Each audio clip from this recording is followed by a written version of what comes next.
Hi friends, Living Fit with Laura, grab your coffee. Yesterday I talked about three types of chemical reactions. One in which the reagents go to product, the other one in which the reagents or the starting materials come up with nothing or are inert, and the third one where they are combustible or create an implosion. And I use the analogy of our lives. Whatever choices we make throughout the day, the many choices that we make, especially our attitude towards ourselves, towards others, towards the world that we live in, will create a peaceful, calm, productive life, or a fruitless, unproductive life if we choose to scroll on our phones and eat junk food and just watch TV all day. Or many people I see on social media do this. They don't realize they do it, but they are creating their own drama, just as the third chemical reaction creates an implosion or explosion where the reagents are very highly toxic or incompatible.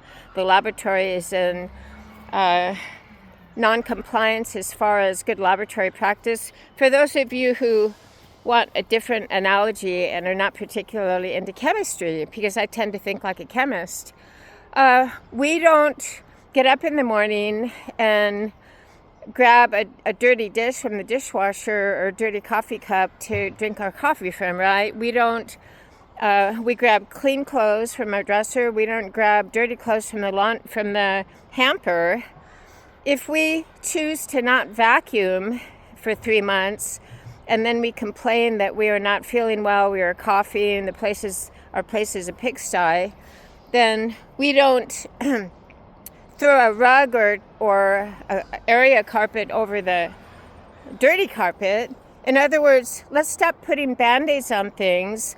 Let's just keep things clean, keep our lives clean, and keep our thoughts clean as far as lack of resentment and lack of negative, nasty, pathetic, lousy attitude towards ourselves and others. The attitude that we have towards ourselves will leak out towards the attitude that we have towards others. It is true.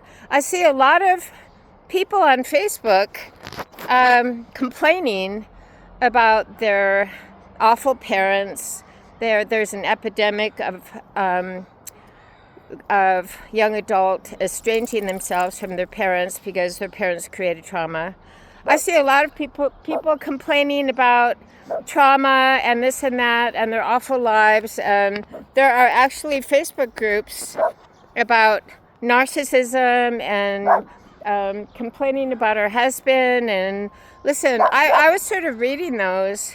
And once we label other people as narcissistic or our parents are awful, we are doing the same thing. We are creating drama and creating unnecessary misery for ourselves. On this beautiful day, we are grateful for our lives. Let's stop reading these Facebook groups about narcissistic people or adult estrangement from our parents.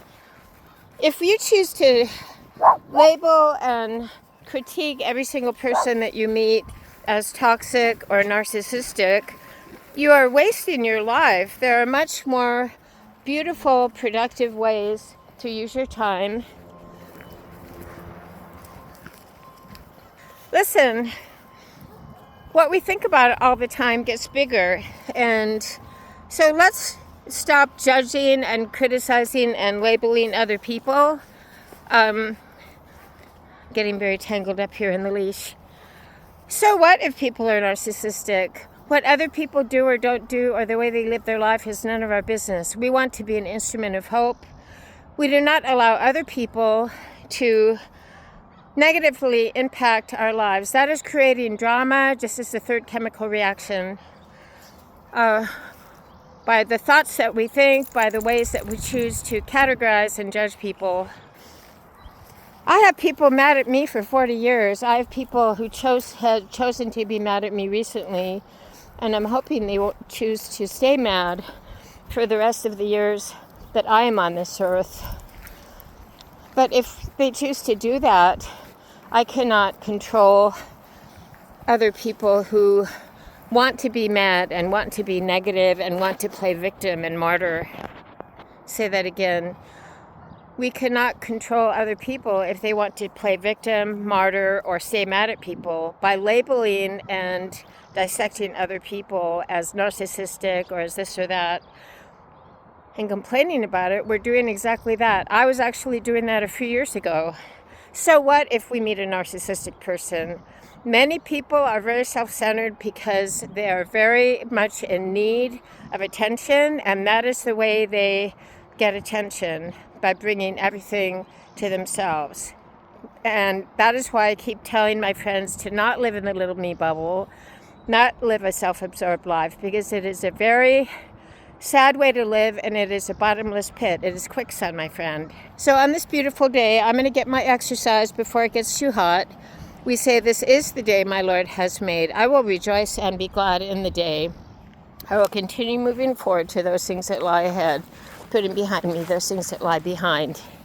Everyone, get up, show up, never give up. Remember, the Facebook pages that we read, the things that we think about, the way that we critique other people, all play a role in the quality or misery of our lives. So let's have a clean slate as far as other people. We forgive ourselves and others daily. What other people do or don't do is none of our business. It's not our job to judge. It is our role and purpose to love other people and be an instrument of hope. So get living fit with Laura, grab your coffee. Everyone get up, show up, never give up. I'm proud of you.